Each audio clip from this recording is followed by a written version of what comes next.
everyone, I'm Jane. I'm a mobile occupational therapist, and today I'm going to talk about energy conservation and 8 things you can do to better conserve your energy today. So, a lot of different professions use the term energy, and it means different things. When I'm talking about energy, I'm referring to the amount of effort it takes to do a specific task. So, when I talk about energy conservation, I like to give an analogy to a cell phone. So on your cell phone, you have a limited amount of battery. Just like in your life, you have a limited amount of energy. And so some people can recharge that battery just overnight by getting enough sleep. But other people, maybe their battery life isn't as strong or they have more fatigue than others. So they need to plug in their phone more often than others. And the way that applies is they have to take more breaks than other people would normally need to. Also, on cell phones, there's certain apps that take up more battery than others. Just like in life, there's certain activities that take up more energy than others. Considering all of that, I'm going to now share my 8 tips on how to better conserve your energy.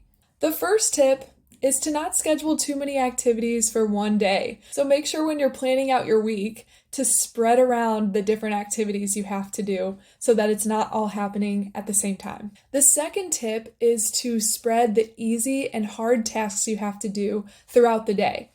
So if you have hard tasks that you have to do like vacuuming, yard work, or carrying the trash outside, don't do all of that in the morning. Make sure to spread it out as much as you can so that you don't do all those hard tasks in the morning and then have no energy to do anything else at the end of the day. The next tip is to gather items before starting a task.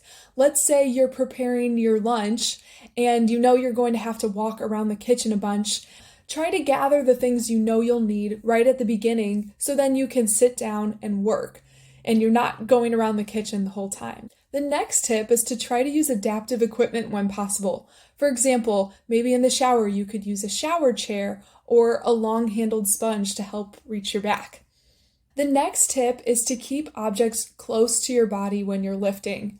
So when you hold an object out far, I have a water bottle here as an example, it feels much heavier than when I carry it closer to my center of gravity. The next tip is to make tasks easier.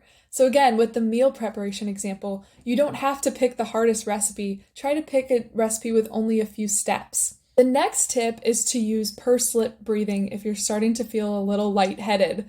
And what that is breathing in through your nose and then breathing out through your mouth with pursed lips. So I always like to say, smell the flowers and blow out the birthday candles.